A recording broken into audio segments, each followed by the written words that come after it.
Donc même si tu as un régime en déficit calorique, certes tu vas maigrir, mais à l'intérieur de ta journée, tu auras des épisodes où tu ne brûleras pas de gras. Alors que quand tu limites ta perturbation glycémique et que tu aplatis un peu tes courbes glycémiques, donc tu réduis ta sécrétion d'insuline par de bons choix alimentaires, tu vas augmenter le temps où tu brûles du gras dans la journée.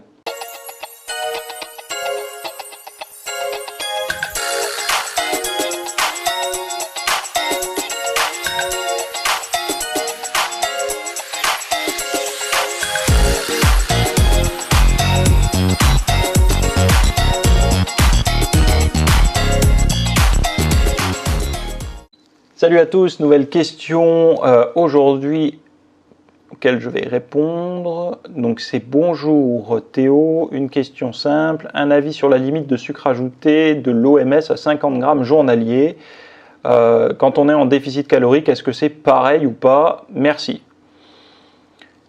Eh bien déjà, j'ai récupéré pour toi ce que disait l'OMS et ça date de 2015. Et en fait, là, je cite, c'est carrément sur leur site internet.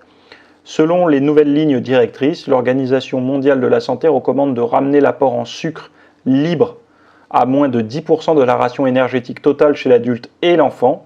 Il serait encore meilleur pour la santé de réduire l'apport en sucre à moins de 5% de la ration énergétique totale, soit à 25 grammes. Donc 6 cuillères à café environ par jour. Donc eux, ils disent que moins de 10% et encore moins à 5%, soit 25 grammes, 6 cuillères à café environ par jour. Déjà, j'aimerais te rassurer sur quelque chose.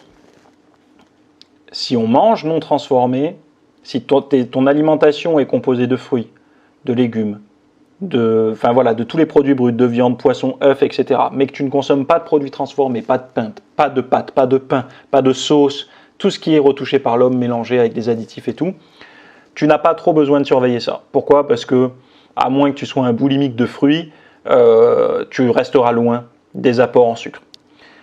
Donc ça, c'est la première chose. Si tu as besoin de surveiller tes apports en sucre, c'est en sucre ajouté. Donc c'est le sucre qu'on vient ajouter dans l'alimentation, par exemple que tu vas retrouver dans du jambon blanc, dans des blancs de poulet, dans des choses comme ça, où c'est pas censé y être en fait. Donc c'est ce sucre-là qui est dérangeant. Donc mange non transformé, tu n'auras pas besoin de t'en soucier.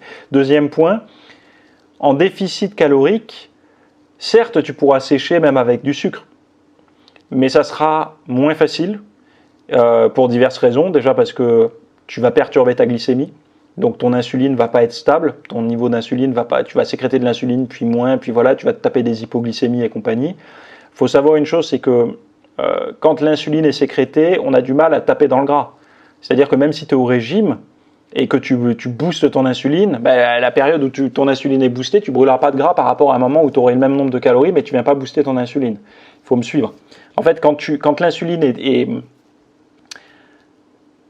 L'insuline étant, entre guillemets, c'est pas entre guillemets, c'est anabolisant. Donc ça empêche de cataboliser. C'est-à-dire que ça empêche de détacher du tissu adipeux à des fins énergétiques, à le brûler sous forme de graisse.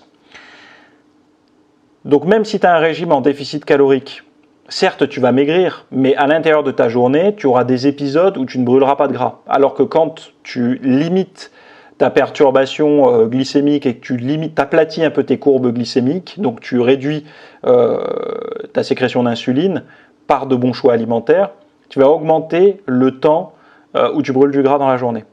Donc c'est pour ça que quand les gens disent oui mais tu peux quand même sécher en mangeant un Kinder machin dans la journée, bien sûr, sauf que c'est moins efficace. C'est moins efficace et puis c'est pas du tout bon pour la santé dans tous les cas, puisque bouffer du sucre, des produits transformés, ça n'est pas bon. C'est toxique le sucre. Il y a pas, aujourd'hui on le sait. Il y a quelques années on pouvait encore débattre. Maintenant on sait que c'est fini.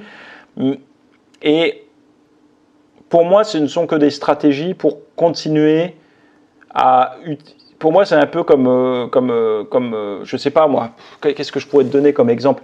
C'est tamponner une mauvaise habitude en pensant que ça rentrerait dans les clous parce qu'on compense à côté. C'est un peu une stratégie de boulimie en fait. Et c'est pour ça, moi j'ai jamais compté par exemple ma quantité de sucre dans la diète que je pouvais avoir, puisque de la diète que j'ai actuellement, c'est une diète qui est... Il y a assez peu de produits transformés, donc j'ai pas besoin, il va y avoir un peu de moutarde avec ma viande, mais après je mange pas de jambon au quotidien, pas de charcuterie. Ce que je vais utiliser comme pain, c'est des pains où je contrôle moi-même les ingrédients, ou alors c'est moi qui vais le faire, donc avec de la farine de sarrasin. Donc je vais pas avoir de sucre ajouté, je mets jamais de sucre dans mon thé ou dans mon café, enfin voilà, j'ai pas de jus d'orange ou enfin bon. Donc moi, si tu veux, la consommation de sucre, ça me concerne peu. Et si ton objectif étant de faire attention à ta santé, bah en fait, tu n'as même pas besoin des recommandations de l'OMS. Tu restes loin tout court des produits transformés, tu resteras déjà loin du sucre ajouté. Et on le sait en fait, hein, que tout ce sucre-là, c'est pas forcément le sucre qu'on sent au goût, c'est-à-dire les petits grains de sucre blanc, là, comme ça. C'est pas ça qui dérange le plus, c'est tout le sucre qu'on va rajouter. Par exemple, observe le sucre que tu as dans une sauce tomate quand tu prépares, je sais pas moi, un plat avec de la sauce tomate. Regarde le sucre que tu vas trouver dans une poêlée de légumes. Regarde le sucre que tu vas trouver dans une sauce X ou Y que tu vas consommer. Regarde le sucre que tu vas retrouver dans même par exemple des falafels que tu pourras acheter végétariennes. Eh bien, tu trouveras, ou même dans de l'houmous, des choses comme ça. Ou du beurre de cacahuète, du beurre d'oléagineux. C'est tout ce petit sucre qui se planque à droite à gauche qui va faire exploser ton taux de sucre sur la journée. Mais si tu restes loin de ces aliments, ou si typiquement tes deux aliments transformés comme moi, ça va être ton chocolat noir à 90% et ta demi-cuillère à café de moutarde avec ton morceau de viande, là, globalement, tu peux ne pas t'en inquiéter, quoi.